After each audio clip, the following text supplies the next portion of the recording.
வணக்கம். உங்கள் அபிமான அனந்தலை வாழ் ஜோதிடர் வேலாயுதத்தின் நன்றி கலந்த வணக்கத்தை தெரிவிச்சுக்கிற இந்த பதிவு எதுக்காகனா, ஜூலை மாத பலாபலன், ஆங்கில மாதத்தில் நம்ம பார்க்க போகிற பலாபலன் வந்து ஜூலை மாத பலாபலன் பார்க்க போகிறோம்.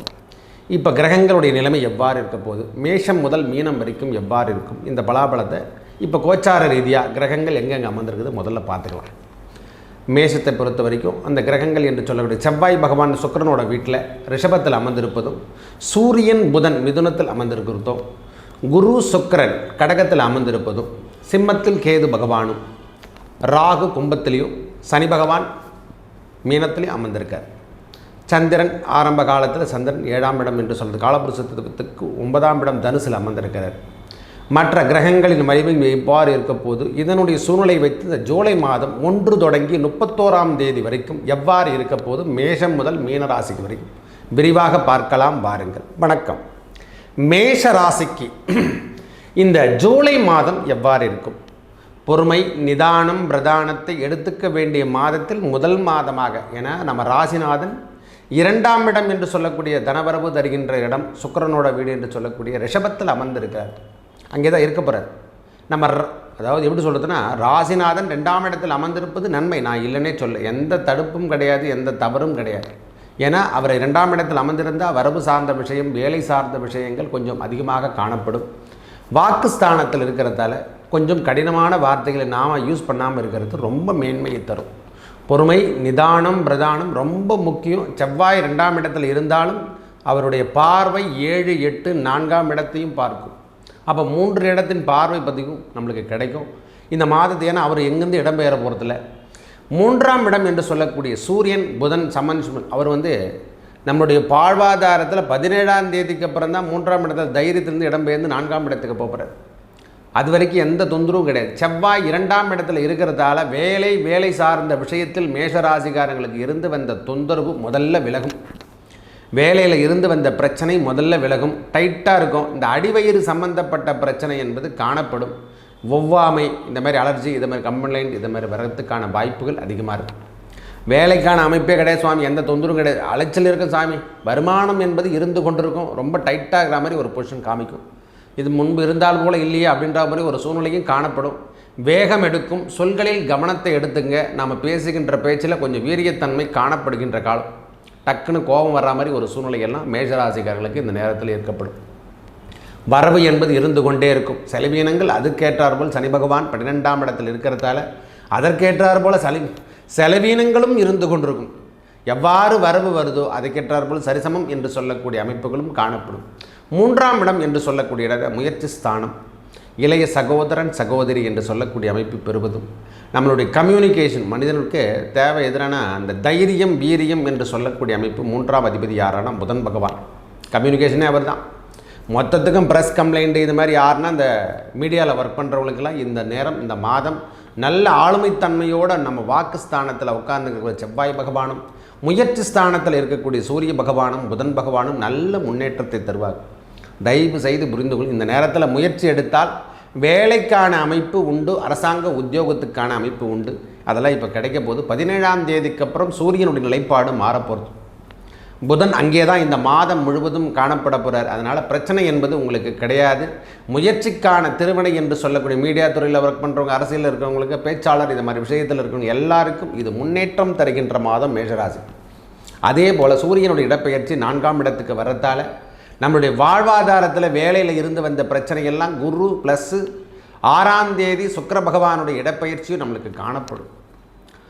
சூரிய பகவான் 17ஆம் தேதி வருவார். 6ஆம் தேதி 6/7/2026 அன்று சுக்கிர பகவான் குருவோடு சம்பந்தப்பட்டிருந்த 2ஆம் அதிபதி செயல்பட்டு அதாவது 5ஆம் இடத்துக்கு வந்துடுவார். அதாவது கேதுவோடு சம்பந்தப்பட போகிறார். சிம்மத்தில் நிறைய நல்ல விஷயங்கள்லாம் நம்மளுக்கு கையில் காமிக்கிறதுக்கான காலமாக இந்த காலம் இருக்கும். சின்ன சின்ன தடைகளை ஏற்படுத்துகின்ற காலமாக. வருமானத்தில் பயப்படணும்னு அவசியம் இல்லை. உடல்நலத்தில் மட்டும் கொஞ்சம் அக்கறை எடுத்துங்க. புதிய முயற்சிகளில் ஈடுபடுறதுக்கான அமைப்புகள் காணப்படாமல் பார்த்து கொள்ளுங்கள்.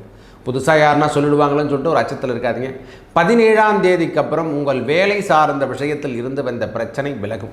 குடும்பத்தில் இருந்து வந்த பிரச்சனை முழுவதும் விலகும். தயவு செய்து புரிஞ்சுங்க. வேலைக்கான அமைப்பு உண்டு. சூரியனோட குரு சம்பந்தப்பட போது இருக்கக்கூடிய சூழ்நிலையில் எந்த கிரகம் எது சம்பந்தப்படுதோ சூரியனோட குரு சம்பந்தப்படும் பொழுதெல்லாம் அந்த கிரகத்தின் வலிமை அதிகப்படுத்தும். தாயார் உடலும் சார்ந்த விஷயத்தில் இருந்து வந்த பிரச்சனை விலகும். வழியா பிளட்லிங்கோ உங்களுக்கான அமைப்போ இது வரைக்கும் வீடு கட்ட ஆரம்பிச்சுட்டா நிப்பாட்டிச்சு அப்படின்ற மாதிரி தான் திருப்பி தொடங்கிறதுக்கான வாய்ப்புகள் ஏற்படும். அதுக்கான பணவரவு சார்ந்த விஷயங்கள் வர ஆரம்பிக்கும். ஒவ்வொரு குட் நியூஸும் நம்மளை தேடி வர்றத 17ஆம் தேதிக்கு அப்புறம் எதிர்பார்க்கலாம். திடீர்னு யாருன்னா கொடுக்குற ரூபாலையோ இல்லது வேலை சார்ந்த விஷயத்திலையோ வீட்டில் பொன்பொருள் ஆடை சார்ந்த விஷயங்கள்லாம் இந்த ஒரு 6ஆம் தேதிக்கு அப்புறம் கொஞ்சம் கவனத்தை எடுத்துங்க. அதில் மட்டும் கொஞ்சம் அக்கறை சார்ந்த விஷயத்தையும் கொடுத்துட்டா திரும்பி வர்றதுக்கான வாய்ப்புகள் இல்லாமல் போய்விடும். அதிகமாக கொடுக்காம குறைவான முதலீட்டில் ஐயா நான் கொடுக்க போகிறேன், தப்பில்லை, நீங்கள் கேட்டுட்டீங்க, இதை கொடுத்துங்க, என்னால் முடிஞ்சது இதை தான் நீங்கள் திருப்பி கூட தர தேவையில்லை அப்படின்ற மாதிரி சின்ன உதவியோடு நிறுத்தி கொள்ளுங்கள். நம்மளுக்கு 11ஆம் இடத்தில் இருக்கக்கூடிய ராகு அங்கே தான் இருக்க போகிறார். அதனால் வருகின்ற பிரச்சனைகள் எல்லாத்தையும் தடுத்து நிறுத்துகிற போல ஒரு சூழ்நிலையும், அதாவது எவ்வளோ வந்தாலும் சமாளிச்சுட்டு போகிற மாதிரி ஒரு சூழ்நிலை எங்கடா இருக்குன்னா 11ஆம் இடம். நம்ம ராசி காலபுருஷ தத்துவத்துக்கு முதலன் என்பதால் எந்த பேஜார் படணும் அவசியம் இல்லை. எந்த குழப்பமான சூழ்நிலைக்கும் நாம் செல்லுகின்ற வாய்ப்புகள் கிடையாது. அப்பப்போ கொஞ்சம் டென்ஷன் பிபி எப்பொழுதும் இருந்து கொண்டு இருக்கிற மாதிரி ஒரு சூழ்நிலை காணப்படும். ஏன்னா அவர் சதய நட்சத்திரத்தில் ஆட்சி பெறுகின்ற காலம். ராகு ஆசைகளை தூண்டிக்கொண்டே இருப்பார். எப்போ பார்த்தாலும் ஆசை கொடுத்துனே இருப்பார். இதை செய்யலாமா, அதை செய்யலாமா, புதுசாக முயற்சிகள் ஏற்படலாமா, அடுத்தடுத்து ஃபோன் பண்ணி பேசி யாருக்காட்டு நமக்கு கம்ப்ளைண்ட்மெண்ட் பண்ணிக்கலாமா, இந்த சூழ்நிலையெல்லாம் எப்பொழுதுமே மேஜர் ஆசைக்கிட்ட ஆட் ஆகினே இருக்கும். இந்த விஷயத்திலே நாம் மாற்றிக்கணும். நிறைய விஷயத்தை நாம் கண்டிஷன் பண்ணணும். எந்த கண்டிஷன் பண்ணாதான் செலவீனங்கள் குறைக்க முடியும். இந்த நேரத்தில் எல்லாத்துக்கும் வருமானம்னா அது நாம் நீடித்தா மாதிரி செலவினங்கள் நாம் செய்யக்கூடாது. பொறுமையும் நிதானத்தையும் நாம் எடுத்துக்கொண்டாலே போதுமானது. வாழ்க்கையில் ஏற்படக்கூடிய நிறைய மாற்றங்கள், நிறைய பிரச்சனைகள் நாம் சமாளித்தோம். வீடு வண்டி வாகனங்கள் வாங்கிறதுக்கான பாக்கியம் இந்த மாதம் ஏற்படும். 17ஆம் தேதிக்கு அப்புறம் காரு வண்டி வாகனங்களை வாங்கிறதுக்கான பாக்கியம் எல்லாம் கிடைக்கிறத நீங்கள் கன்ஃபார்மாக பார்க்கலாம்.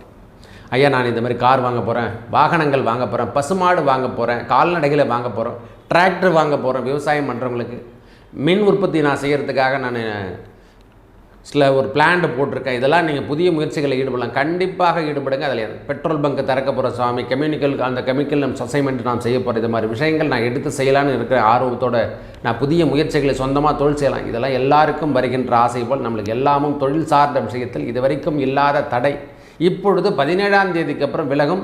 சூரியனோட குரு சம்பந்தப்படுகின்ற நேரம் அதெல்லாம் உங்களுக்கு நல்லதே கொடுக்கும். எந்த கிரகம் எந்த வீட்டிடத்தில் உட்கார போகிறாரோ அதுக்கான அமைப்புகள் கண்டிப்பாக சூரிய பகவானுடைய தன்மையால் உங்களுக்கு அதிகப்படுத்தக்கூடிய காலம்தான். மைனஸ் கேட்டகரிலிருந்து ப்ளஸ் கேட்டகரிக்கு மாற போகிறாங்க மேஷராசிக்காரங்க. இது வரைக்கும் இருந்து வந்த மைனஸ் கேட்டகரி இனி வாழ்வாதாரத்தில் இருந்து வந்த பிரச்சனை, வேலையில் இருந்து வந்த பிரச்சனை, குடும்பத்தில் ஏற்பட்டு வந்த பிரச்சனை, குடும்பம் சார்ந்த விஷயத்தில் இருந்து வந்த பிரச்சனை, இதெல்லாமே பிள்ளைகளாகட்டும் யாரானா இருக்கட்டும் எல்லாத்துக்கும் ஒரு சப்ஜெக்டோடு நம்மளுக்கு நினைவுகள் வந்து கொண்டே இருக்கும். பயப்படணும்னு அவசியம் இல்லை. நல்ல ஒரு முன்னேற்றத்தை காணுகின்ற காலம். அதாவது மைனஸ் கேட்டகரி ப்ளஸ் கேட்டகரிக்கு வரத்துக்கான அமைப்புகள் என்று கூட சொல்லலாம். ஒரு மனுஷனுக்கிட்ட தேவை எதிரானா முயற்சி ஸ்தானம். நான் இதில் வரைக்கும் செஞ்சு தோத்துட்டேங்க அப்படின்னு சொல்கிறாங்க பாருங்க. அந்த தோல்வியில் நாம் இது வரைக்கும் முயற்சியை தாண்டு கொண்டே இருந்தால் அது வெற்றி தாணுகின்ற காலமாக இந்த காலம் மாறுபடும். பயப்படணும் அவசியம் இல்லை. இந்த ஜூலை மாதம் ஓரளவுக்கு சரிசமத்தை கொடுக்கின்ற காலமாகும், வேகத்தை கொடுக்கின்ற காலமாகும். பேச்சில் மட்டும் கொஞ்சம் கவனத்தை எடுத்துங்க. யாருக்கிட்ட என்ன பேசுகிறோன்னு சொல்லிட்டு தயவு செய்து ஒரு நிமிஷத்துக்கு எண்ணி பார்த்துட்டு பேசுங்க. அதுவே உங்களுக்கு எல்லா விதமான மூலதனத்தையும் கொடுத்து கொஞ்சம் கோபம் என்று சொல்லக்கூடிய அமைப்பு அதிகமாக கடப்படும்.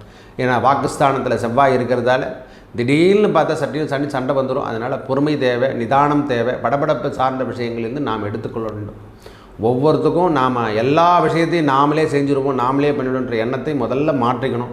இறைவன் நம்மளுக்கு மேலே ஒருத்தருக்கார். கிரகங்கள் கொடுக்கக்கூடிய தாக்கத்தை விட இறைவன் கொடுக்குற நாமத்தை, அந்த முருகனுடைய நாமம் ஓம் சரவணம். செவ்வாய் 2ஆம் இடத்துல வந்தால் நாம் சொல்லுகின்ற வார்த்தை ஓம் சரவண பவ, ஓம் சரவண பவ, ஓம் சரவண பவ. வெற்றிவேல் முருகனுக்கு அரகரோகராம். முருகனுடைய மந்திரத்தையும் முருகனுடைய நாமத்தையும் எந்நேரம் சொல்லிக்கொண்டே வாருங்கள். நல்லவை அனைத்தும் வந்து சேரும். நல்லதே நடக்கும். நன்றி, வணக்கம்.